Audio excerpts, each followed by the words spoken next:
Peut-être que le diable te fait paniquer. Peut-être que le diable, en te disant tellement de choses dans ton esprit, et puis le Seigneur voudrait te dire arrête. Je voudrais te dire que je t'aime toujours.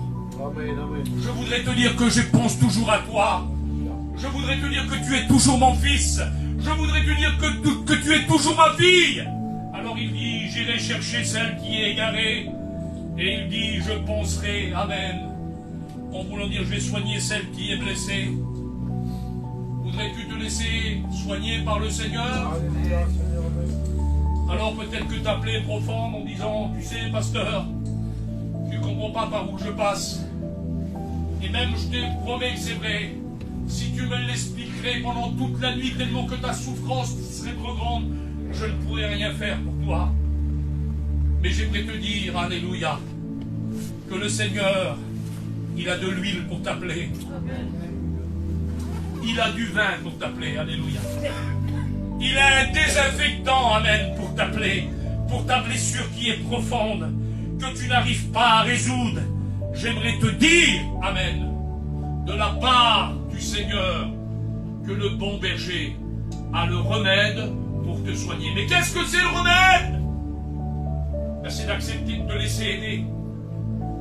C'est d'accepter le berger de venir près de toi en voulant dire, je vois que tu es blessé, je vois que tu souffres. Puis des fois on est orgueilleux, oh là, touche-moi pas, hein, approche-moi pas, hein. Mais si tu voudrais t'humilier ce soir en disant, oui, je suis blessé, alléluia, oui, le monde m'a fait mal, oui, mon entourage m'a fait mal, berger, oui, ma famille, j'arrive plus à m'en sortir et dans mon cœur c'est une plaie que personne ne peut résoudre. Alors le berger te dit ce soir, laisse-moi m'approcher de toi, parce que moi je connais ta blessure, et j'ai le remède pour ta blessure. Alléluia. Écoutez ce que le Seigneur voudrait te dire encore, et il dit, je fortifierai, amen, celui qui est malade. Un jour, la Bible dit qu'il y avait une femme dans la Bible. C'était une femme, bien sûr, dans un foyer. Elle recevait souvent Jésus. Et savez-vous que Jésus, il y avait deux endroits où il aimait aller. Jésus aimait aller souvent de fois à Capernaum, dans la maison de Pierre, parce qu'il était reçu. Et Jésus aimait aller aussi auprès de Jérusalem à Béthanie, dans la maison de Marthe et de Lazare et de Marie. Et là, la Bible dit que Jésus sort de la synagogue. Alors certainement que Jésus avait fait un discours ce jour-là, et puis il avait prêché la parole de Dieu à tous ceux qui étaient devant lui, en leur rappelant qu'il était le bon berger. Mais je bénis Dieu parce que ce jour-là, cette petite brebis n'était pas dans la synagogue, parce qu'elle n'avait pas la force de venir écouter la voix du berger dans la synagogue. Mais Jésus, amen, ne l'avait pas oublié. Et la Bible dit que lorsque Jésus sort de la synagogue, alors il va venir dans la maison de Pierre. Et la Bible dit qu'à ce moment-là, il y avait une femme, la belle-mère de Pierre. Elle était là, elle. Alors eh bien, elle voulait être comme les autres dans la synagogue, et parfois on n'a même plus la force d'aller à la grande église. Alors on vient à la petite synagogue en disant, ben voilà, c'est la petite maison. Est-ce que Dieu est capable de faire ce qu'il est capable de faire dans la grande église? Oui! Parce que c'est le même berger. Amen.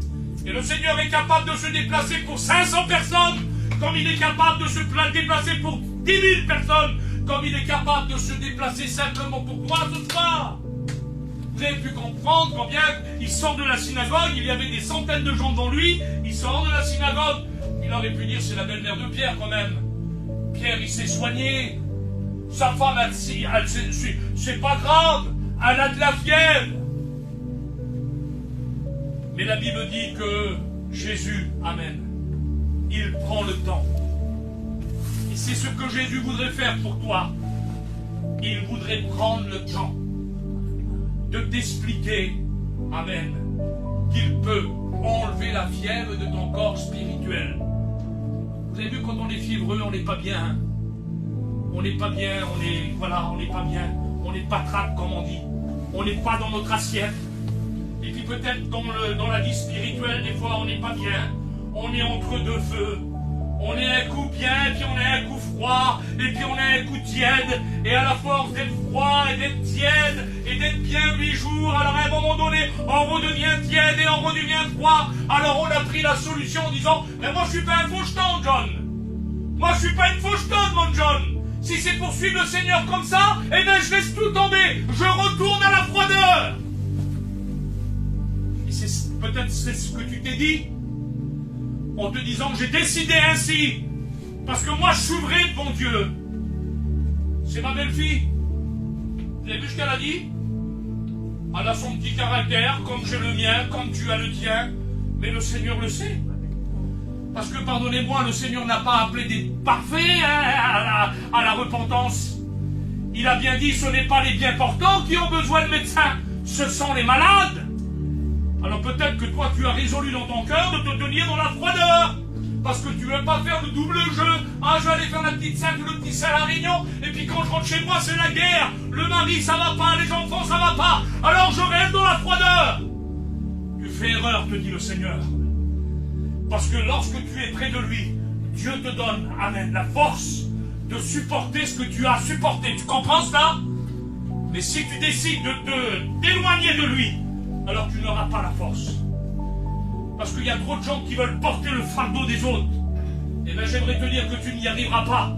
Parce que le fardeau des autres, il faut que tu le prennes et que tu les mettes au pied de la croix. En disant, Jésus, c'est trop lourd pour moi.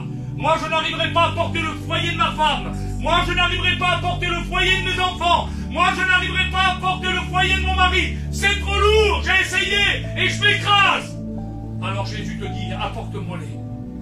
Et moi, je vais les bénir. Et moi, je vais m'en charger. Mais pour les apporter, alors il faut de nouveau, amen, rentrer dans la présence de Dieu. Alors je ne voudrais pas aller plus loin ce soir. Écoutez, je voulais juste faire parler la brebis. Vous la connaissez, la brebis, hein? Et vous savez ce qu'on va faire? On va se lever ensemble, écoutez-moi. Je voudrais que tout le monde se lève. Les forts comme les faibles. Amen. Parce que le Seigneur veut aider tout le monde ce soir. Et vous savez ce qu'on va faire?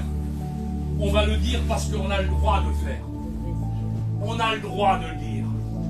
Nous allons dire comme l'homme selon le cœur de Dieu. Alors nous allons baisser notre tête maintenant. Et nous allons dire à notre tour, l'Éternel est mon berger. Je ne manquerai de rien.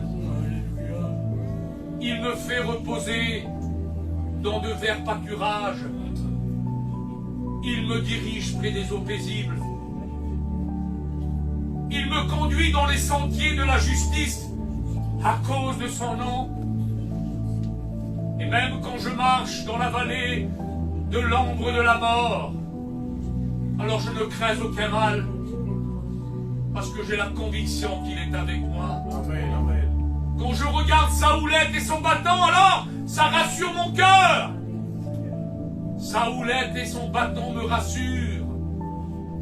Il est capable de dresser devant moi, si je lui fais confiance, une table en face de mes adversaires. Et lorsque je m'approche de lui, alors, il oint d'huile ma tête. Son esprit coule sur moi, et elle me guérit de toute blessure. Elle me sanctifie de toute souillure. Alors, il oint d'huile ma tête, et ma coupe déborde. Alors oui, le bonheur et la grâce m'accompagneront tous les jours de ma vie. Amen. Et j'habiterai dans la maison de l'Éternel jusqu'à la fin des jours. Amen. Je voudrais que la petite sœur qui a chanté le cantique tout à l'heure là, sur le berger, reviens ma sœur. Je voudrais qu'on s'assise s'il vous plaît. On va chercher la présence de Dieu. Viens ma sœur. Alléluia. Gloire à Dieu. Alléluia.